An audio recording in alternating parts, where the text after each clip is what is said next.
اعوذ باللہ من الشیطان الرجیم بسم اللہ الرحمن الرحیم وَيَسْأَلُونَكَ عَنِ الْمَحِيضِ قُلْ هُوَ أَذًى فَاعْتَزِلُوا النِّسَاءَ فِي الْمَحِيضِ وَلَا تَقْرَبُوهُنَّ إِذَا يَطْهُرْنَ فَإِذَا تَطَهَّرْنَ فَأْتُوهُنَّ مِنْ حَيْثُ أَمَرَكُمُ اللَّهُ إِنَّ اللَّهَ يُحِبُّ التَّوَّابِينَ وَيُحِبُّ الْمُتَطَهِّرِينَ۔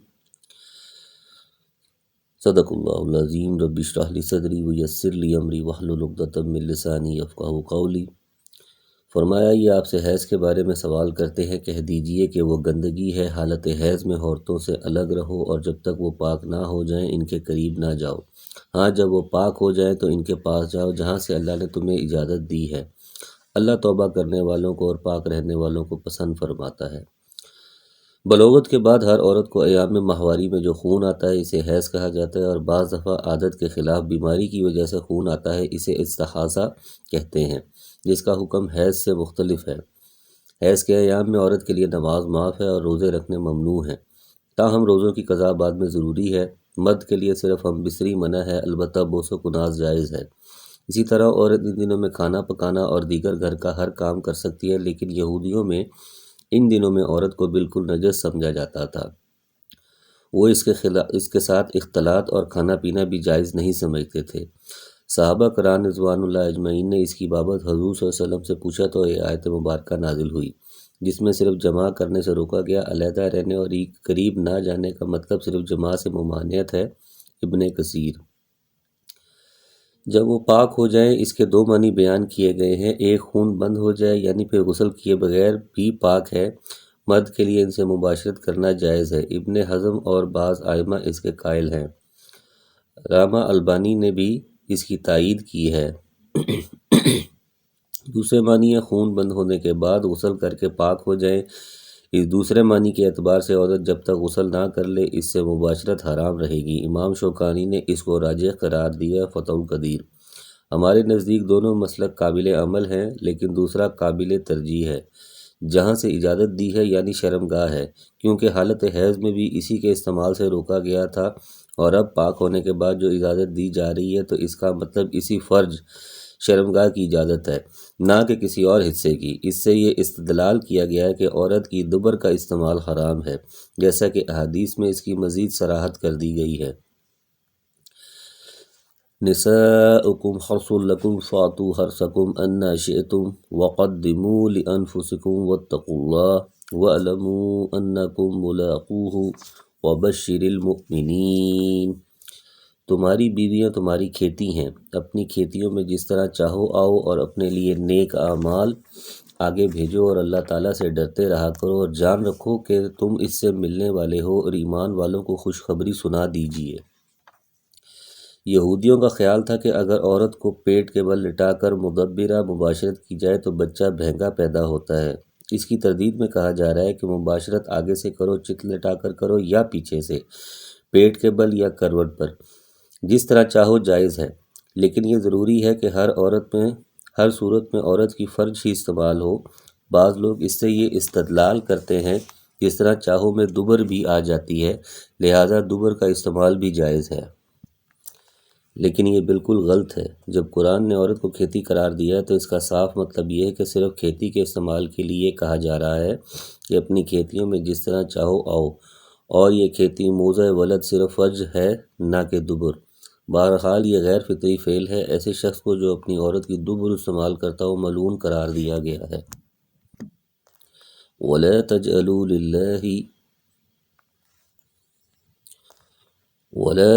اللَّهَ عُرْضَةً لِإِيمَانِكُمْ أَن تَبَرُّوا وَتَتَّقُوا وَتُصْلِحُوا بَيْنَ النَّاسِ وَاللَّهُ سَمِيعٌ عَلِيمٌ۔ اور اللہ تعالیٰ کو اپنی قسموں کا اس طرح نشانہ نہ بناؤ کہ بھلائی اور پرہیزگاری اور لوگوں کے درمیان کی اصلاح کو چھوڑ بیٹھو، اور اللہ تعالیٰ سننے والا جاننے والا ہے۔ یعنی غصے میں اس طرح کی قسم مت کھاؤ کہ میں فلاں کے ساتھ نیکی نہیں کروں گا، فلاں سے نہیں بولوں گا، فلاں کے درمیان صلح نہیں کراؤں گا۔ اس قسم کی قسموں کے لیے حدیث میں کہا گیا ہے کہ اگر کھا لو تو انہیں توڑ دو اور قسم کا کفارہ دو۔ کفارہ قسم کے لیے دیکھیے سورہ مائدہ۔ لا يؤاخذكم الله باللغو في أيمانكم ولكن يؤاخذكم بما كسبت قلوبكم والله غفور حليم۔ اللہ تبارک و تعالیٰ تمہیں تمہاری ان قسموں پر نہ پکڑے گا جو پختہ نہ ہوں، ہاں اس کی پکڑ اس چیز پر ہے جو تمہارے دلوں کا فعل ہو۔ اللہ تعالیٰ بخشنے والا اور بردبار ہے۔ یعنی کہ جو غیر ارادی طور پر اور عادت کے طور پر ہوں، البتہ عمداً جھوٹی قسم کھانا گناہ کبیرہ ہے۔ للذین یولون من نسائہم تربص اربعۃ اشہر فإن فاءوا فإن اللہ غفور رحیم۔ جو لوگ اپنی بیویوں سے تعلق نہ رکھنے کی قسم کھائیں، ان کے لیے 4 مہینے کی مدت ہے، پھر اگر وہ لوٹ آئیں تو اللہ تعالیٰ بھی بخشنے والا مہربان ہے۔ ایلا کے معنی قسم کھانے کے ہیں، یعنی کوئی شوہر اگر قسم کھا لے کہ اپنی بیوی سے 1 مہینے یا 2 مہینے مثلاً تعلق نہیں رکھوں گا، پھر قسم کی مدت پوری کر کے تعلق قائم کر لیتا تو کوئی کفارہ نہیں۔ ہاں اگر تب مدت پوری ہونے سے قبل تعلق قائم کرے گا تو کفارہ قسم ادا کرنا ہوگا، اور اگر 4 مہینے سے زیادہ مدت کے لیے یا مدت کی تعین کے بغیر قسم کھاتا ہے تو اس آیت میں ایسے لوگوں کے لیے مدت کا تعین کر دیا گیا ہے کہ وہ 4 مہینے گزرنے کے بعد یا تو بیوی سے تعلق قائم کر لیں یا پھر اسے طلاق دے دیں۔ اسے 4 مہینے سے زیادہ معلق رکھنے کی اجازت نہیں ہے۔ پہلی صورت میں اسے کفارہ قسم ادا کرنا ہوگا، اور اگر دونوں میں سے کوئی صورت اختیار نہیں کرے گا تو عدالت اس کو دونوں میں سے کسی ایک بات کے اختیار کرنے پر مجبور کرے گی کہ وہ اسے تعلق قائم کرے یا طلاق دے، تاکہ عورت پر ظلم نہ ہو۔ تفسیر ابن کثیر۔ وَإِنْ عَزَمُوا الطَّلَاقَ فَإِنَّ اللَّهَ سَمِيعٌ عَلِيمٌ۔ اور اگر طلاق کا ہی قصد کر لیں تو اللہ تعالیٰ سننے والا جاننے والا ہے۔ ان الفاظ سے معلوم ہوتا ہے کہ 4 مہینے گزرتے ہی از خود طلاق واقع نہیں ہوگی، جیسا کہ بعض علماء کا مسلک ہے، بلکہ خاوند کے طلاق دینے سے طلاق ہوگی، جس پر اسے عدالت بھی مجبور کرے گی، جیسے کہ جمہور علماء کا مسلک ہے۔ والمطلقات یتربصن بانفسہن 3 قروء ولا یحل لہن ان یکتمن ما خلق اللہ فی ارحامہن ان کن یؤمن باللہ والیوم الآخر وبعولتہن احق بردہن فی ذلک ان ارادوا اصلاحا ولا ہن مثل الذی علیہن بالمعروف وللرجال علیہن درجہ واللہ عزیز حکیم۔ طلاق والی عورتیں اپنے آپ کو 3 حیض تک روکے رکھیں، انہیں حلال نہیں کہ اللہ نے ان کے رحم میں جو پیدا کیا ہے اسے چھپائیں۔ اگر ان نے اللہ تعالیٰ پر اور قیامت کے دن پر ایمان ہو، ان کے خاوند اس مدت میں انہیں لوٹا لینے کے پورے حقدار ہیں، اگر ان کا ارادہ اصلاح کا ہو، اور عورتوں کے بھی ویسے ہی حق ہیں جیسے ان پر مردوں کے ہیں، اچھائی کے ساتھ۔ ہاں مردوں کو عورتوں پر فضیلت ہے اور اللہ تعالیٰ غالب ہے، حکمت والا ہے۔ اس سے وہ متعلقہ عورت مراد ہے جو حاملہ بھی نہ ہو، کیونکہ حمل والی عورت کی مدت وضع حمل ہے، جیسے دخول سے قبل طلاق مل گئی ہو وہ بھی نہ ہو کیونکہ اس کی کوئی عدت ہی نہیں ہے، عائسہ بھی نہ ہو یعنی جن کو حیض آنا بند ہو گیا ہو، کیونکہ ان کی عدت 3 مہینے ہے۔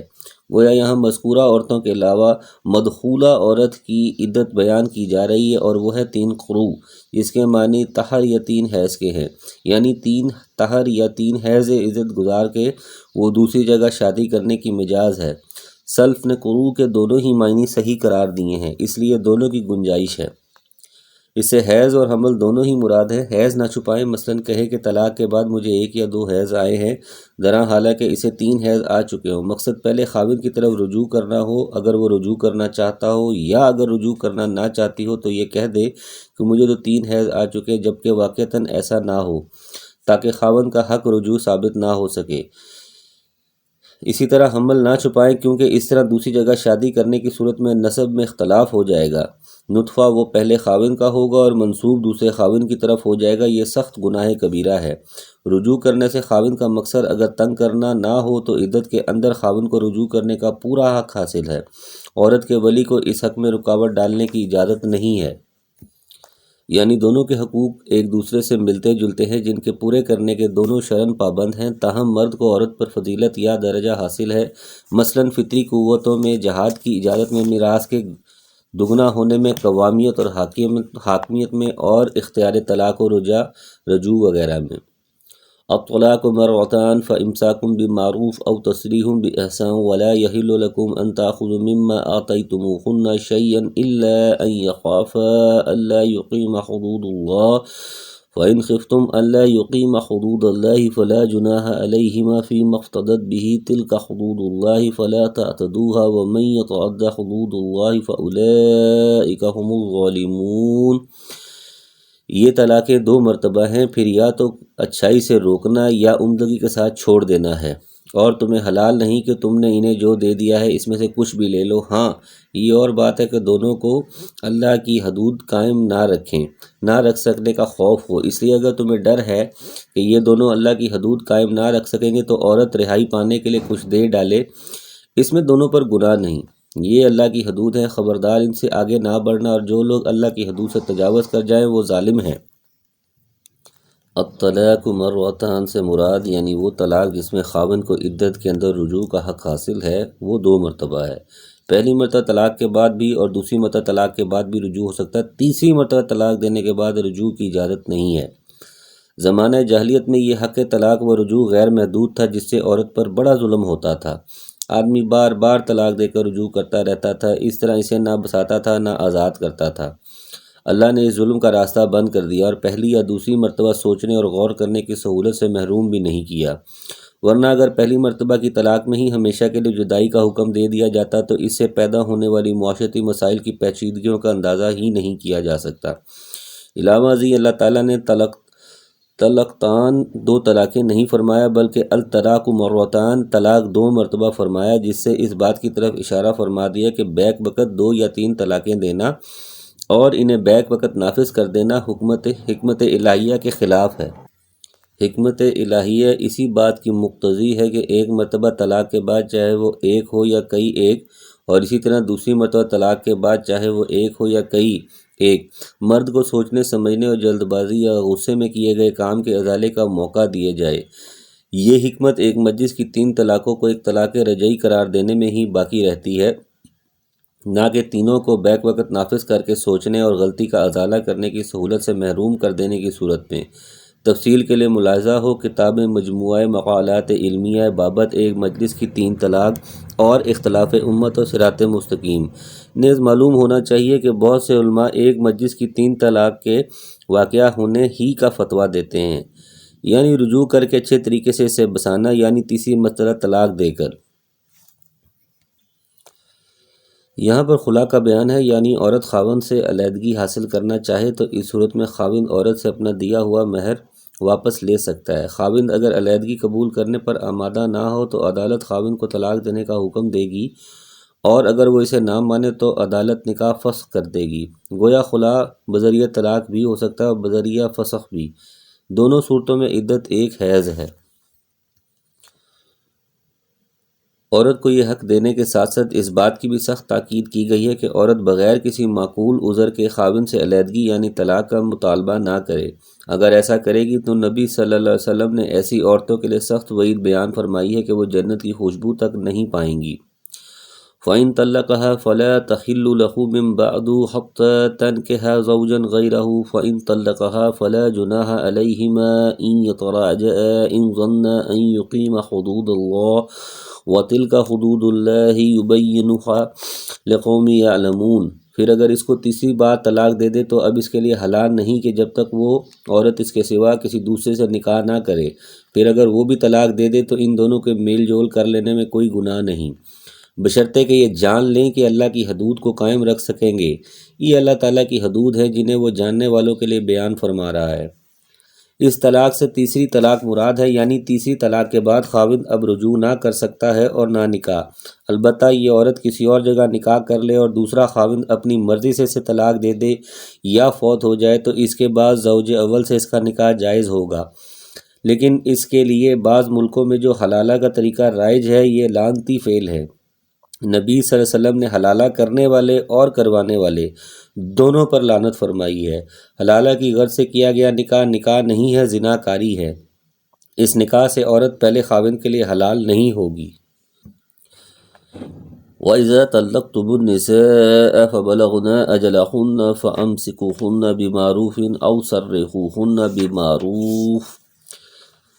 جب تم عورتوں کو طلاق دو اور وہ اپنی عدت ختم کرنے پر آئیں تو اب انہیں اچھی طرح بساؤ یا بھلائی کے ساتھ الگ کر دو۔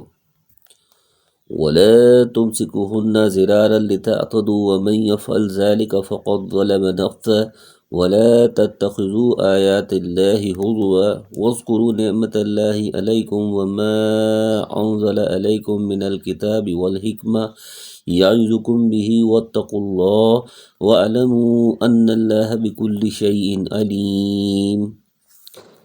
اور انہیں تکلیف ہو جانے کی غرض سے ظلم و زیادتی کے لیے نہ روکو، جو شخص ایسا کرے اس نے اپنی جان پر ظلم کیا۔ تم اللہ کے احکام کو ہنسی کھیل نہ بناؤ اور اللہ کا احسان جو تم پر ہے یاد کرو، اور جو کچھ کتاب و حکمت اس نے نازل فرمائی ہے جس سے تمہیں نصیحت کر رہا ہے اسے بھی، اور اللہ تعالیٰ سے ڈرتے رہا کرو اور جان رکھو کہ اللہ تعالیٰ ہر چیز کو جانتا ہے۔ فرمایا الطلاق و مرتان میں بتلایا گیا تھا کہ 2 طلاق تک رجوع کرنے کا اختیار ہے۔ اس آیت میں کہا جا رہا ہے کہ رجوع عدت کے اندر ہو سکتا ہے، عدت گزرنے کے بعد نہیں، اس لیے یہ تکرار نہیں ہے جس طرح کے بظاہر معلوم ہوتی ہے۔ بعض لوگ مذاق میں طلاق دے دیتے یا نکاح کر لیتے یا آزاد کر دیتے ہیں، پھر کہتے ہیں کہ میں نے تو مذاق کیا تھا۔ اللہ تعالیٰ نے اسے آیات الہی سے استہزاء قرار دیا جس سے مقصود اس سے روکنا ہے۔ اسی لیے نبی صلی اللہ علیہ وسلم نے فرمایا ہے کہ مذاق سے بھی اگر کوئی مذکورہ کام کرے گا تو وہ حقیقت ہی سمجھا جائے گا اور مذاق کی طلاق یا نکاح یا آزادی نافذ ہو جائے گی۔ تفسیر ابن کثیر۔ وَإِذَا طَلَّقْتُمُ النِّسَاءَ فَبَلَغْنَ أَجَلَهُنَّ فَلَا تَعْضُلُوهُنَّ أَن يَنكِحْنَ أَزْوَاجَهُنَّ إِذَا تَرَاضَوْا بَيْنَهُم بِالْمَعْرُوفِ ذَلِكَ يُوعَظُ بِهِ مَنْ كَانَ مِنكُمْ يُؤْمِنُ بِاللَّهِ وَالْيَوْمِ الْآخِرِ ذَلِكُمْ أَزْكَىٰ لَكُمْ وَأَطْهَرُ وَاللَّهُ يَعْلَمُ وَأَنْتُمْ لَا تَعْلَمُونَ۔ اور جب تم اپنی عورتوں کو طلاق دو اور وہ اپنی عدت پوری کر لیں تو انہیں ان کے خاوندوں سے نکاح کرنے سے نہ روکو جبکہ وہ آپس میں دستور کے مطابق رضامند ہوں۔ یہ نصیحت انہیں کی جاتی ہے جنہیں تم میں سے اللہ تعالیٰ پر اور قیامت کے دن پر یقین و ایمان ہو۔ اس میں تمہاری بہترین صفائی اور پاکیزگی ہے، اللہ تعالیٰ جانتا ہے اور تم نہیں جانتے۔ اس میں مطلقہ عورت کی بابت ایک تیسرا حکم دیا جا رہا ہے، وہ یہ کہ عدت گزرنے کے بعد پہلی یا دوسری طلاق کے بعد اگر سابقہ خاوند بیوی باہمی رضامندی سے دوبارہ نکاح کرنا چاہیں تو تم ان کو مت روکو۔ نبی صلی اللہ علیہ وسلم کے زمانے میں ایک ایسا واقعہ ہوا تو عورت کے بھائی نے انکار کر دیا جس پر یہ آیت اتری۔ اس سے ایک تو یہ معلوم ہوا کہ عورت اپنا نکاح نہیں کر سکتی بلکہ اس کے نکاح کے لیے ولی کی اجازت اور رضامندی ضروری ہے۔ تب ہی تو اللہ تعالیٰ نے ولیوں کو اپنا حق ولایت غلط طریقے سے استعمال کرنے سے روکا ہے۔ اس کی مزید تائید حدیث نبوی صلی اللہ علیہ وسلم سے ہوتی ہے، ولا نکاح الا بولی، ولی کی اجازت کے بغیر نکاح نہیں۔ ایک اور روایت میں ہے جس عورت نے ولی کی اجازت کے بغیر نکاح کر لیا بس اس کا نکاح باطل ہے، اس کا نکاح باطل ہے، اس کا نکاح باطل ہے۔ ان احادیث کو علامہ انور شاہ کشمیری نے بھی دیگر محدثین کی طرح صحیح اور احسن تسلیم کیا ہے، فیض الباری۔ دوسری بات یہ معلوم ہوئی کہ عورت کے ولیوں کو بھی عورت پر جبر کرنے کی اجازت نہیں بلکہ ان کے لیے ضروری ہے کہ وہ عورت کی رضامندی کو بھی ضرور ملحوظ رکھیں۔ اگر ولی عورت کی رضامندی کو نظر انداز کر کے زبردستی نکاح کر دے تو شریعت نے عورت کو بذریعہ عدالت نکاح فسخ کرانے کا اختیار دیا ہے۔ اس لیے ضروری ہے کہ نکاح میں دونوں کی رضامندی حاصل کی جائے، کوئی ایک فریق بھی منمانی نہ کرے۔ اگر عورت منمانے طریقے سے ولی کی اجازت نظر انداز کرے گی تو وہ نکاح ہی صحیح نہیں ہوگا اور ولی زبردستی کرے گا اور لڑکی کے مفادات کے مقابلے میں اپنے مفادات کو ترجیح دے گا تو عدالت ایسے ولی کو حق ولایت سے محروم کر کے ولی عبد کے ذریعے سے یا خود ولی بن کر اس عورت کے نکاح کا فریضہ انجام دے گی۔ فَإِنِ اسْتَجَرُوا فَالسُّلْطَانُ وَلِيٌّ مَّن لَّا وَلِيَّ لَهَا وَالْوَالِدَاتُ يُرْضِعْنَ أَوْلَادَهُنَّ حَوْلَيْنِ كَامِلَيْنِ لِمَنْ أَرَادَ أَن يُتِمَّ الرَّضَاعَةَ وَعَلَى الْمَوْلُودِ لَهُ رِزْقُهُنَّ وَكِسْوَتُهُنَّ بِالْمَعْرُوفِ لَا تُكَلَّفُ نَفْسٌ إِلَّا وُسْعَهَا لَا تُضَارُ وَالِدٌ بِوَلَدِهَا ولا مولود لهم بولده وعلى الوارث مثل ذلك فإن أراد فصالا عن تراض منهما وتشاوروا فلا جناح عليهما وإن أردتم أن تستعرضوا أولادكم فلا جناح عليكم اذا اسلمتم ما آتیتم بالمعروف واتقوا اللہ واعلموا ان اللہ بما تعملون بصیر۔ فرمایا مائیں اپنی اولاد کو 2 سال کامل دودھ پلائیں جن کا ارادہ دودھ پلانے کی مدت بالکل پوری کرنے کا ہو، اور جن کے بچے ہیں ان کے ذمے ان کا روٹی کپڑا ہے جو مطابق دستور کے ہو۔ ہر شخص اتنی ہی تکلیف دیا جاتا ہے جتنی اس کی طاقت ہو۔ ماں کو اس کے بچے کی وجہ سے یا باپ کو اس کی اولاد کی وجہ سے کوئی ضرر نہ پہنچایا جائے۔ ماں کو اس کے بچے کی وجہ سے یا باپ کو اس کی اولاد کی وجہ سے کوئی ضرر نہ پہنچایا جائے۔ وارث پر بھی اسی جیسی ذمہ داری ہے۔ پھر اگر دونوں یعنی ماں باپ اپنی رضامندی اور باہمی مشورے سے دودھ چھڑانا چاہیں تو دونوں پر کچھ گناہ نہیں، اور اگر تمہارا ارادہ اپنی اولاد کو دودھ پلوانے کا ہو تو بھی تم پر کوئی گناہ نہیں، جبکہ تم ان کو دستور کے مطابق جو دینا ہو وہ ان کے حوالے کر دو۔ اللہ تعالیٰ سے ڈرتے رہو اور جانتے رہو کہ اللہ تعالیٰ تمہارے اعمال کی دیکھ بھال کر رہا ہے۔ اس آیت مبارکہ میں مسئلہ رضاعت کا بیان ہے۔ اس میں پہلی بات یہ کہی گئی ہے کہ جو مدت رضاعت پوری کرنا چاہے تو وہ 2 سال پورے دودھ پلائیں۔ ان الفاظ سے اس سے کم مدت تک دودھ پلانے کی بھی گنجائش نکلتی ہے۔ دوسری بات یہ معلوم ہوئی کہ مدت رضاعت زیادہ سے زیادہ 2 سال ہے، جیسا کہ ترمذی میں حضرت ام سلمہ رضی اللہ عنہ سے مرفوعاً روایت ہے۔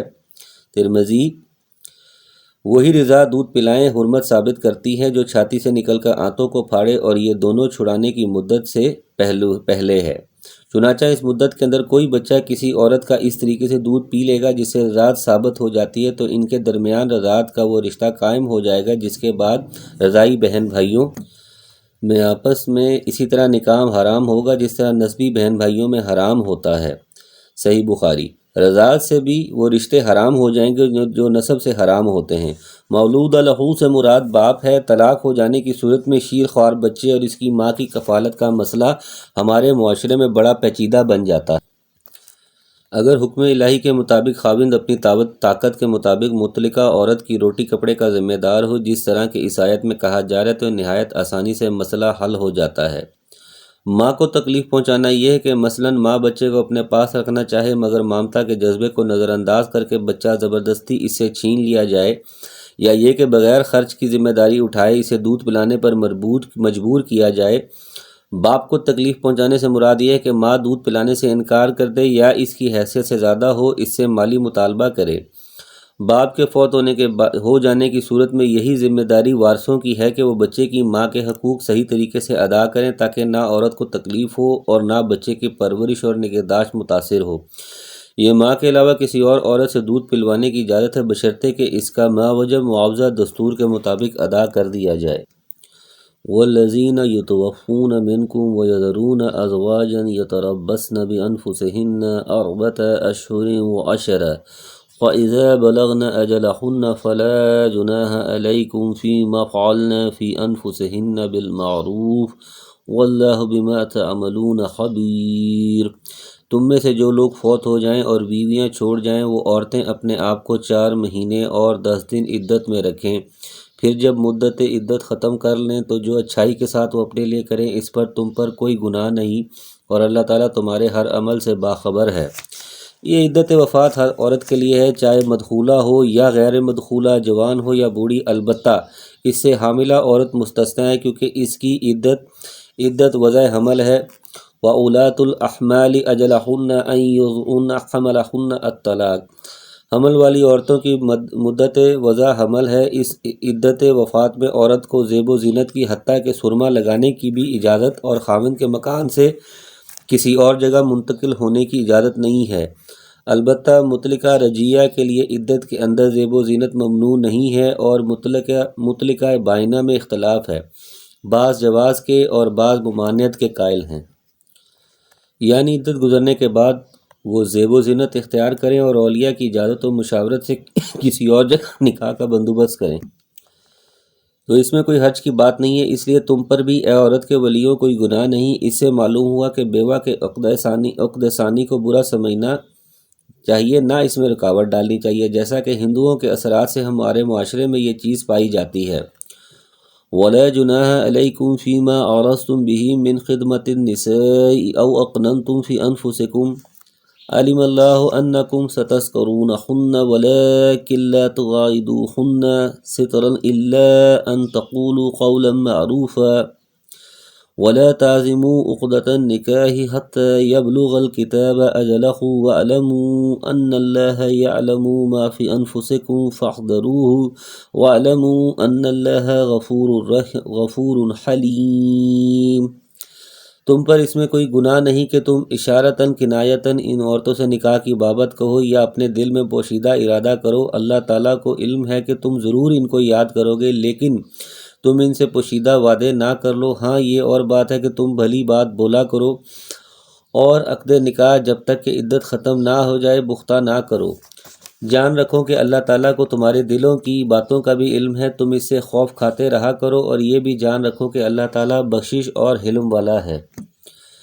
یہ بیوہ یا وہ عورت جس کو 3 طلاق مل چکی ہو یعنی طلاق بائنہ، ان کی بابت کہا جا رہا تھا کہ عدت کے دوران ان سے اشارے کنائے میں تو تم نکاح کا پیغام دے سکتے ہو، مثلا میرا ارادہ شادی کرنے کا ہے یا میں نیک عورت کی تلاش میں ہوں وغیرہ، لیکن ان سے کوئی خفیہ مادہ مت کر لو اور نہ مدت گزارنے سے قبل عقد نکاح پختہ کرو۔ لیکن وہ عورت جس کو خاوند نے 1 بار یا 2 بار طلاقیں دی ہیں، اس کو عدت کے اندر اشارے کنائے میں بھی نکاح کا پیغام دینا جائز نہیں، کیونکہ جب تک عدت نہیں گزر جاتی اس پر خاوند کا ہی حق ہے، ممکن ہے خاوند رجوع ہی کر لے۔ مسئلہ بعض دفعہ ایسا بھی ہوتا ہے کہ جاہل لوگ عدت کے اندر ہی نکاح کر لیتے ہیں، اس کی بابت حکم یہ ہے کہ اگر ان کے درمیان ہم بستری نہیں ہوئی ہے تو فوراً ان کے درمیان تفریق کرا دی جائے، اور اگر ہم بستری ہو گئی ہے تب بھی تفریق تو ضروری ہے، تاہم دوبارہ ان کے درمیان عدت گزرنے کے بعد نکاح ہو سکتا ہے، یعنی اس میں اختلاف ہے۔ بعض علماء کی رائے یہ ہے کہ ان کے درمیان اب کبھی باہم نکاح نہیں ہو سکتا، یہ ایک دوسرے کے لیے ابداً حرام ہے، لیکن جمہور علماء ان کے درمیان نکاح کے جواز کے قائل ہیں۔ اس سے مراد بھی وہی تعریض و کنایہ ہے جس کا حکم پہلے دیا گیا، مثلا میں تیرے معاملے میں رغبت رکھتا ہوں، یا ولی اسے کہے کہ اس کے نکاح کی بابت فیصلہ کرنے سے قبل مجھے اطلاع ضرور کرنا وغیرہ۔ ابن کثیر